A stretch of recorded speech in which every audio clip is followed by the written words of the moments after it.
Welcome back to One Comic Book a Day, where I actually recorded this yesterday, but for some reason it did not record. Though the light was on the microphone, so it should have recorded. Today we are covering Superman 22 and the final story in Superman number 22. A comic that suffers from a modern problem in, superhero storytelling. That is having a progressive villain that is right about what they're fighting for, but the, writers are very moderate to conservative and want to keep the status quo. So we have to have the villain who is actually doing a good thing do a horrible thing, usually in justifying their actions. They have to go that far. So the hero can put a stop to it, and there's some finger wagging at, people trying to make the world a better place. This isn't exactly what happens. Actually, they make him a full-on villain, but then take it back. But that is what this story suffers from, and it has an interesting concept. We have a new Robin Hood. He just goes by Robin Hood. Robbing mobsters, specifically rich mobsters, and giving that money to the poor, which, hell yeah, eat the rich. Go on, modern-day Robin Hood. We need more modern-day Robin Hood stories, because eat the rich.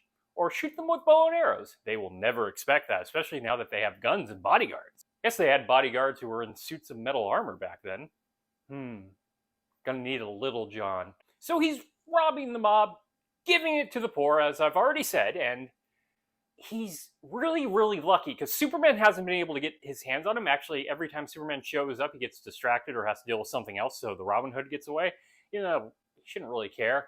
I mean, Superman did worse, especially at the beginning, but he has become more of a champion of the status quo than that early Superman who would throw corrupt mine owners into their malfunctioning mines so they have to suffer all their cheapness like their workers have to. Now that was a Superman. This Superman's been mostly just stopping mobsters. Robin is screwing with mobsters, and I enjoy that a hell of a lot better.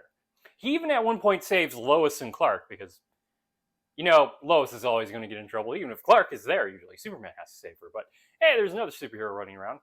And remember, we are going to get a Robin Hood superhero in a few years. That's Green Arrow. Oh, Ollie. Though Ollie became more conservative at the end of Green Lantern, Green Arrow. This guy is crazy. So how does the story screw this up and try to make him a villain? Well, things go wrong for him once in all these times he's been able to rob mobsters pretty effortlessly. So he realizes he's been playing a fool's game. Because he's already been offered like a position with a mobster and told that dude to shove it. He just said no, but would have been better if he told him to shove it. But now that his life nearly ended, he's like, you know what? I should actually be making money. I should be looking out for number one. Number one being Robin Hood. Number two, I assume, is Friar Tuck. Who doesn't love friars in general? So now he's gone full villain, which gives us the excuse of Superman actually taking him out, which doesn't happen. What happens is he kidnaps Lois with the mobster, and the mobster is going to kill Lois, which is a line he will not cross. So when the mobster actually tries to shoot and kill Lois, he takes the bullet, dying.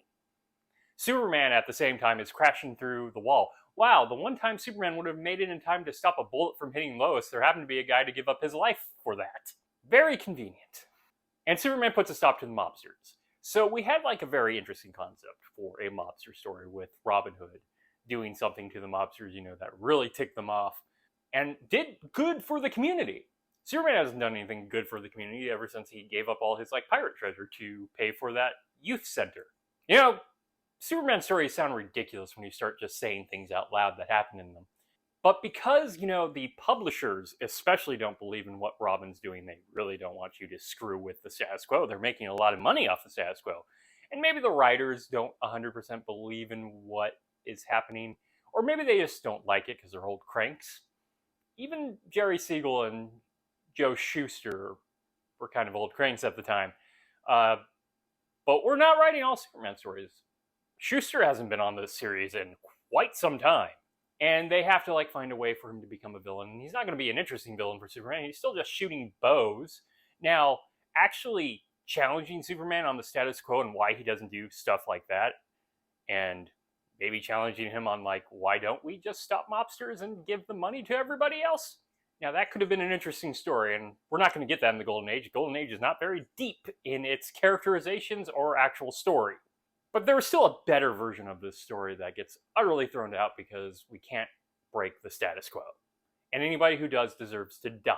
Or at least that's how I read this comic. Okay, that is it from Superman number 22 of modern day Robin Hood. If you enjoyed this video, please like and subscribe. Hit the bell icon to get notifications when the video goes up. I do this Monday through Friday, but Fridays is Bat Friday, where I cover a Batman story in either Detective Comics or Batman. And until next time, let us ponder the question, whatever did happen to the Man of Tomorrow? Whatever did happen to Robin Hood? Oh no. Yeah, that generally ends badly for him. Okay, have a great day.